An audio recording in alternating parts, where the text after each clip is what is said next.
Hi, this is Will Brown. I'm the Associate Professor here at the Bush School of Government and Public Service at Texas A&M University. And we'll talk just a little bit about the mentor's role in the Emerging Leaders in Public Service program. So I'm going to cover here in this conversation, just reflect just a minute on the demands of leaders, talk about how there are different roles of supporting the development of employees in our organization or individuals that we're trying to mentor and work with, such as coaching, mentoring, and acting as a supervisor, and then talk just a little bit about some techniques and some strategies.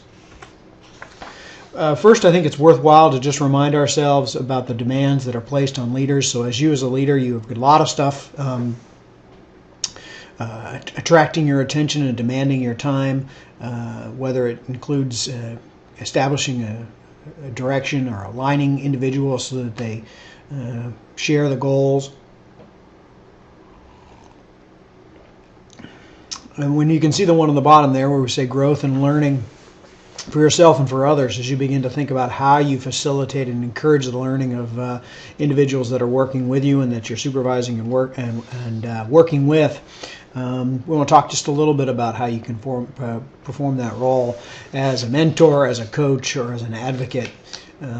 Advocates, typically we imagine and think about the way advocates are individuals who sort of put forward folks' names to be able to receive resources or get special recognition, or so serving as an advocate for another individual. Part of what the conversation is here is to remind mentors and to remind program participants that one individual typically cannot perform all of these kinds of roles. We put a lot of expectations on supervisors, for instance, to be acting as a mentor and as a coach and as an advocate, and it's just not possible typically for supervisors to do that for everybody that they supervise. So one of the elements that we encourage program participants to think about is how they identify differing folks, differing people, to perform some of these differing functions or differing roles. As a mentor or as a coach or as a supervisor for these folks, here's a couple of things that we suggest. We encourage you to talk about the individual leadership plan, how they have established goals, help them begin to prioritize some issues. Typically, folks are oftentimes very ambitious. Your insights into strengths and weaknesses can be quite helpful for a coachee, and suggesting ways that they can get better at stuff, helping them better understand their strengths. Talk a little bit about that double loop learning. What is it? Consider reading that article and chatting about that with some of the participants and seeing the extent to which they find themselves in single loop versus double loop. And in particular, I'm hoping that you'll actively develop and identify learning opportunities which facilitate discussion and reflection so that they can become more effective leaders. We know that there are a number of ways to be able to improve our skills in the workplace, whether it's on-the-job experiences. These are really fundamental and critical, and that we have good experiences that provide for folks an opportunity, as well as coming to formalized workshops and trainings.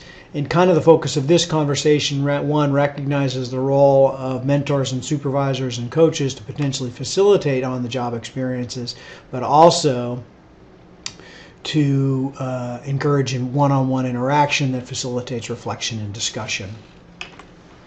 So mentoring, talk just briefly. We use the term loosely often, and I just thought it's useful to provide a little bit of definition around this. It's typically a relationship that's built on respect, somebody who has expertise in the field, typically long in the tooth perhaps might be one way to think about it. They've got some experience to draw on.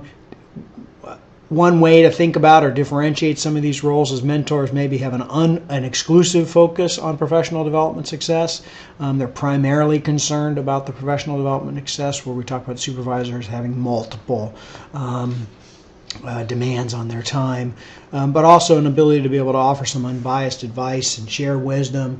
And so in many ways, mentors are probably folks that are outside of the organization, or certainly outside of the department that an individual might be working in.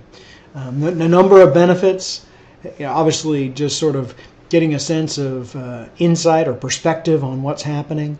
And as a younger professional is thinking about what am I going to do or how am I going to act, they look to mentors as potentially modeling so that they can try to emulate those behaviors. Coaching is slightly different. In some ways, it's a little bit more of an active engagement in the direct problem-solving nature. We tend to think about these as intimate and personal. Folks are sort of developing up a relationship. A lot of times we think about life coaching perhaps, so it might cover both things that related to the work and to professional experiences. Employee or supervisors, if you're learning coaching skills, we use this phrase quite a bit to think about how we can facilitate people's success. We talked a little bit about helping folks clarify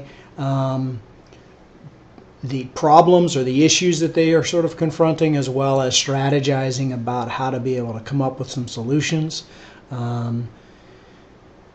So coaching is instrumental in helping young employees or individuals develop their own skill sets, as it sort of prepares people or supports people to be successful. All right, let's just talk a little bit about supervisors and what I mean by that and what I perceive as some of the challenges associated with it. As the boss, we have multiple and conflicting demands. Professional development of our subordinates is just one, as I started off that slide, talking about we have expectations of the department or the division or the organization is going to perform in a particular way. We also have to monitor and control the performance behaviors of the folks that we're supervising, and multiple individuals and stakeholders, and that we have high pressure for resource demands. And so trying to be able to be both coach and mentor and supervisor can be quite challenging. Supervisors can get better at mentoring. The degree to which we sort of focus on the learning opportunities that the experience provides, and that we provide those kinds of opportunities as best as possible. And encouraging folks to sort of reflect on mistakes. I mean, again, as we think about where learning takes place in an organization, oftentimes it takes place when people take a chance and are given the opportunity to discuss and reflect about what went well and what didn't go well.